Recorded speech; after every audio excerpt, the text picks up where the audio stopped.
Top quality और consistent performance के लिए सिर्फ सिल्वर पंप नाम याद रखना। ಇನ್ನು ನಿನ್ನೆ ನೋಡ್ತಾ ಇದ್ದೀವಿ ರಾಜಕೀಯ ಬೆಳವಣಿಗೆಗಳು. ಸಿಎಂ ಮೀಟಿಂಗ್ ಮಾಡಿದ್ದಾರೆ, ಡಿಸಿಎಂ ಅವ್ರನ್ನ ದೂರ ಇಟ್ಟು. ಬಹಳ ಗಮನಿಸಬೇಕಾದಂಥ ಸಂಗತಿ, ಮೊದಲ ಬಾರಿಗೆ ಸರ್ಕಾರ ಬಂದು ಇಲ್ಲಿ ತನಕ ನೀವೇನು ಬಜೆಟ್ ಮಂಡಿಸಿದ್ರು ಕೂಡ ಪಕ್ಕದಲ್ಲಿ ಡಿಸಿಎಂ ಇರ್ತಾ ಇದ್ರು. ಬಜೆಟ್ ಮಂಡಿಸೋ ಪಕ್ಕದಲ್ಲಿ ಈ ಕ್ಯಾಮ್ರಾ ಅದನ್ನು ಕವರ್ ಮಾಡ್ತಾ ಇದೆ ಅಂತಂದರೆ ಸಿಎಂ ಡಿಸಿಎಂ ಇಬ್ಬರು ಬರಬೇಕು. ನೀವು ಯಾವುದೇ ಕಾರ್ಯಕ್ರಮ ಲಾಂಚ್ ಆದರೂ ಕೂಡ ಅಕ್ಕಪಕ್ಕದಲ್ಲಿ ಫೋಟೋಗಳಿರಬೇಕು, ಅಕ್ಕಪಕ್ಕದಲ್ಲಿ ಸಿಎಂ ಇರಬೇಕು. ಆದರೆ ಈಗ ಸಿಎಂ ಸಭೆ ಮಾಡ್ತಾ ಇದ್ದಾರೆ, ಡಿಸಿಎಂ ಅವ್ರನ್ನ ಬಿಟ್ಟು. ಇದು ಸಂಗತಿ. ಇದೆಲ್ಲದರ ಜೊತೆಗೆ ಬರೀ ಸಭೆ ಅಲ್ಲ, ಇದು ಸಭೆಯ ನೆಪದಲ್ಲಿ ಸಿದ್ದರಾಮಯ್ಯ ಹೆಣೆದಿರುವಂಥ ಸಂಧಾನ ಸೂತ್ರ ಇದು.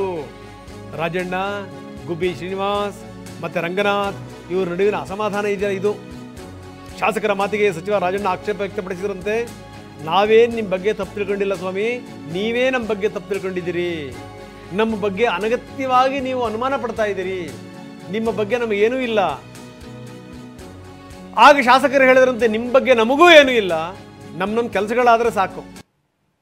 ಕ್ಷೇತ್ರದ ಕೆಲಸವನ್ನು ಕೂಡ ಹಂಗೆ ಇಟ್ಕೊಂಡಿದ್ದೀರಿ ನೀವು, ಅದನ್ನು ಮಾಡಿಕೊಡಿ. ಸಹಕಾರ ಇಲಾಖೆಯ ಕೆಲಸಗಳೇ ಆಗ್ತಾ ಇಲ್ಲ ಕ್ಷೇತ್ರದಲ್ಲಿ ಅಂತಂದರೆ ಜನರಿಗೆ ಹೆಂಗೆ ಮುಖ ತೋರಿಸ್ಬೇಕು ನಾವು? ನಮ್ಮ ಶಿಫಾರಸಿನ ಪ್ರಕಾರ ಏನಾದರೂ ಆಗ್ತಾ ಇದೆಯಾ? ನಿಮಗೆ ಬೇಕಾದವ್ರು ನೀವು ಹಾಕ್ತೀರಪ್ಪ. ನಿಮಗೆ ಬೇಕಾದವ್ರನ್ನ ನೀವು ಹಾಕಿದ್ರೆ ಅಂಥ ಅಧಿಕಾರಿಗಳು ಇಟ್ಕೊಂಡು ನಾವೇನು ಕೆಲಸ ಮಾಡಬೇಕು? ಇದು ಶಾಸಕರುಗಳು ಕೇಳಿರುವಂಥ ಪ್ರಶ್ನೆ. ಅಂತೂ ಇವರೆಲ್ಲರನ್ನೂ ಕೂಡ ಒಟ್ಟಿಗೆ ಸೇರಿಸಿ ಅವರಲ್ಲಿ ಸಂಧಾನ ಸೂತ್ರವನ್ನು ಸಿಎಂ ಹೆಣೆದಿದ್ದಾರೆ. ಅವ್ರನ್ನ ಸರಿ ಮಾಡುವಂಥ ನಿಟ್ಟಿನಲ್ಲಿ ಪ್ರಯತ್ನವನ್ನು ಮಾಡ್ತಾ ಇದ್ದಾರೆ. ಇದೆಲ್ಲವೂ ಕೂಡ ಡಿಸಿಎಂ ಅವ್ರನ್ನ ದೂರ ಇಟ್ಟು. ಪ್ರಮೋದ್ ಶಾಸ್ತ್ರಿ ನಮ್ಮೊಂದಿಗೆ ಈಗ ನೇರ ಸಂಪರ್ಕದಿದ್ದಾರೆ, ಅವ್ರ ಜೊತೆ ಮಾತಾಡ್ತೀನಿ. ಮುಖ್ಯಮಂತ್ರಿಗಳು ಮಾಡ್ತಿರುವಂಥ ಸಭೆ, ಉಪಮುಖ್ಯಮಂತ್ರಿಗಳನ್ನು ದೂರ ಇಟ್ಟು ಮಾಡ್ತಿರುವಂಥ ಸಭೆ, ಈ ಮುಖಾಂತರ ಸಂಧಾನ ಸೂತ್ರ. ಯಾರ್ಯಾರ ಮನಸ್ಸುಗಳು ಬಿರಿದಿವೆ, ಒಡೆದಿವೆ, ಅವೆಲ್ಲವನ್ನೂ ಕೂಡ ಒಂದು ಮಾಡುವಂಥ ಪ್ರಯತ್ನ. ಇನ್ನು ಬಿಜೆಪಿಯವರ ಆರೋಪಗಳೇನಿವೆ ಅವಕ್ಕೆ ಕೌಂಟರ್ ಕೊಡಿ ಅನ್ನುವಂಥ ಸೂಚನೆ ಬೇರೆ.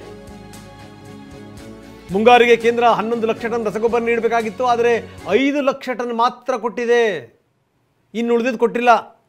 ಬಿಜೆಪಿಯವರು ನಮ್ಮ ವಿರುದ್ಧ ಪ್ರತಿಭಟನೆ ಮಾಡ್ತಾ ಇದ್ದಾರೆ. ಬಿಜೆಪಿಯವರ ಆರೋಪಕ್ಕೆ ತಿರುಗೇಟು ಕೊಡಿ ಅಂತ ಮುಖ್ಯಮಂತ್ರಿಗಳು ಸಚಿವರಿಗೆ ಹೇಳಿದ್ದಾರೆ. ಇದೇ ಮಾತನ್ನು ಮೊನ್ನೆ ಉಪಮುಖ್ಯಮಂತ್ರಿಗಳು ಕೂಡ ಹೇಳಿದರು. ಯಾರ ವಿರುದ್ಧ ಯಾರು ಹೋರಾಟ ಮಾಡ್ತೀರಿ? ನೀವೇನಾದರೂ ಹೋರಾಟ ಮಾಡೋದಾದರೆ ಕೇಂದ್ರದ ವಿರುದ್ಧ ಹೋರಾಟ ಮಾಡಿ ಅಂತ ಬಿಜೆಪಿ ನಾಯಕರುಗಳಿಗೆ ಹೇಳಿದರು. ಮುಖ್ಯಮಂತ್ರಿಗಳು ಅದನ್ನೇ ಹೇಳಿದ್ದಾರೆ. ನೀವು ಸುಮ್ಮನಿರಬಾರ್ದು, ಕೌಂಟ್ರ್ ಕೊಡಬೇಕು. ಎಲ್ಲೋ ಒಂದು ಕಡೆಗೆ ಗೊಬ್ಬರದ ವಿಚಾರಕ್ಕೆ ಸಂಬಂಧಪಟ್ಟಂಗೆ ತಪ್ಪದೆಲ್ಲ ನಮ್ಮದೇ ಅನ್ನುವಂಥ ಭಾವನೆ ಬರ್ತಾ ಇದೆ. 11 ಲಕ್ಷ ಟನ್ ರಸಗೊಬ್ಬರ ಕೊಡಬೇಕಾಗಿತ್ತು, ಆದರೆ ಕೊಟ್ಟಿರೋದೆಷ್ಟು? ಬರೀ 5 ಲಕ್ಷ ಟನ್ ಮಾತ್ರ. ಇನ್ನೂ 6 ಲಕ್ಷ ಟನ್ ಬಾಕಿ ಇದೆ, ಅದು ಬಂದಿಲ್ಲ ಅಂತ ಜನಗಳಿಗೆ ಹೇಳಿ. ಇದು ಮುಖ್ಯಮಂತ್ರಿಗಳ ತಾಕೀತು. ಬನ್ನಿ, ಪ್ರಮೋದ್ ಶಾಸ್ತ್ರಿ ನಮ್ಮೊಂದಿಗೆ ನೇರ ಸಂಪರ್ಕದಲ್ಲಿದ್ದಾರೆ. ಪ್ರಮೋದ್, ಭಾಳ ಗಮನಿಸಬೇಕಾದಂಥ ಸಂಗತಿ, ಒಂದು ಕಡೆಗೆ ಸಭೆ. ನಾನು ಮಾತಾಡ್ತಾ ಇದ್ದೆ ಆರಂಭದಲ್ಲಿ, ಏನು ಅಂದರೆ ಆರಂಭದಿಂದ ಅಂದರೆ ಸರ್ಕಾರ ರಚನೆ ಆದಾಗಿನಿಂದ ಇಲ್ಲಿ ತನಕ ಉಪಮುಖ್ಯಮಂತ್ರಿಗಳನ್ನು ಬಿಟ್ಟು ಯಾವುದೇ ಇಂಪಾರ್ಟೆಂಟ್ ಸಭೆಗಳಾಗಿಲ್ಲ, ಯಾವುದೇ ಕಾರ್ಯಕ್ರಮಗಳ ಲಾಂಚ್ ಆಗಿಲ್ಲ. ನೀವು ಬಜೆಟ್ ಮಂಡಿಸುವಂಥ ಸಂದರ್ಭದಲ್ಲೂ ಕೂಡ ಸಿದ್ದರಾಮಯ್ಯನವರು ನಿಂತ್ಕೊಂಡಿದ್ರು, DK ಕೂತ್ಕೊಂಡಿದ್ರು, ಬಿಟ್ಟರೆ ಏನಂತ ವ್ಯತ್ಯಾಸ ಇಲ್ಲ, ಸಂಪೂರ್ಣ ಕವರ್ ಆಗಿತ್ತು. ಆದರೆ ಈಗ ಪ್ರಥಮ ಬಾರಿಗೆ ಉಪಮುಖ್ಯಮಂತ್ರಿಗಳನ್ನು DK ಶಿವಕುಮಾರ್ ಅವರನ್ನು ದೂರ ಇಟ್ಟು ಮುಖ್ಯಮಂತ್ರಿಗಳು ಸಭೆ ಮಾಡ್ತಾ ಇದ್ದಾರೆ. ಅಷ್ಟೇ ಅಲ್ಲ, ಒಡೆದ ಮನಸ್ಸುಗಳನ್ನು ಸೇರಿಸುವಂಥ ಪ್ರಯತ್ನವನ್ನು ಕೂಡ ಮಾಡ್ತಾ ಇದ್ದಾರೆ. ಏನು ನಡೀತಾ ಇದೆ ಕಾಂಗ್ರೆಸ್ನಲ್ಲಿ?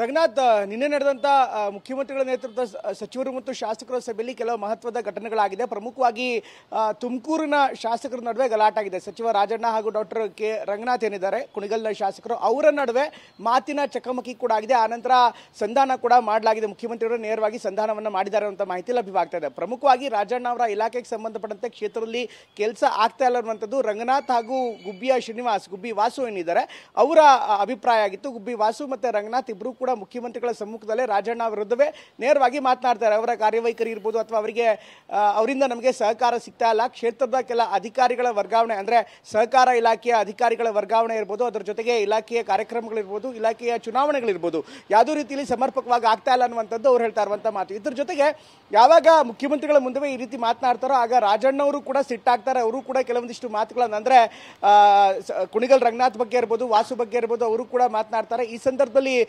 ಮುಖ್ಯಮಂತ್ರಿಗಳೇ ಮಧ್ಯಪ್ರವೇಶ ಮಾಡಬೇಕಾಯಿತು. ಮುಖ್ಯಮಂತ್ರಿಗಳು ಮಧ್ಯಪ್ರವೇಶ ಮಾಡಿ ಸಮಸ್ಯೆನ ಬಗೆಹರಿಸುವಂತ ಪ್ರಯತ್ನ ಮಾಡ್ರಿ. ಇಲ್ಲಿ ವೆರಿ ಇಂಪಾರ್ಟೆಂಟ್ಲಿ ರಂಗನಾಥ್, ಮನ್ನಣೆಯ ಸಮಸ್ಯೆ ಆಗ್ತಾ ಇದೆ. ಇಬ್ರು ಕೂಡ ಮನ್ನಣೆ ಸಿಗ್ತಾ ಇಲ್ಲ. ನೀವಾಗಲೇ ಮಂಕುತಿಮ್ಮನ ಕಗ್ಗ ಮಾತಾಡ್ತಿದ್ರಿ. ಪ್ರಮುಖವಾಗಿ ಈಗ ಮಂಕುತಿಮ್ಮನ ಕಗ್ಗದಲ್ಲಿ ಹೇಳೋದಾದ್ರೆ ಅನ್ನದಾಹದ ತೀಕ್ಷ್ಣ ಮಂಕುತಿಮ್ಮನ ವಿಚಾರಗಳನ್ನೇ ಹೇಳೋದಾದ್ರೆ ಪ್ರಮುಖವಾಗಿ ಬಂಗಾರ ಮತ್ತು ಮನ್ನಣೆಯ ಬಗ್ಗೆ ಮಾತನಾಡ್ತಾ ಹೋಗ್ತಾರೆ. ಮನ್ನಣೆಯ ದಾಹ ಎಲ್ಲಕ್ಕಿಂತ ತೀಕ್ಷ್ಣತಮ ಅನ್ನುವಂಥ ಮಾತನ್ನು ಅವರು ಕೂಡ ಹೇಳ್ತಾರೆ. ಇಲ್ಲೂ ಕೂಡ ಮನ್ನಣೆಯ ವಿಚಾರದಿಂದ ಸಾಕಷ್ಟು ತೊಂದರೆ ಆಗ್ತಾ ಇದೆ, ಸಾಕಷ್ಟು ಸಮಸ್ಯೆ ಸರ್ಕಾರದ ಒಳಗಡೆ ಆಗ್ತಾ ಇದೆ. ರಂಗನಾಥ್, ಓಕೆ, ಧನ್ಯವಾದ ತಮ್ಮೆಲ್ಲ ಮಾಹಿತಿಗೆ.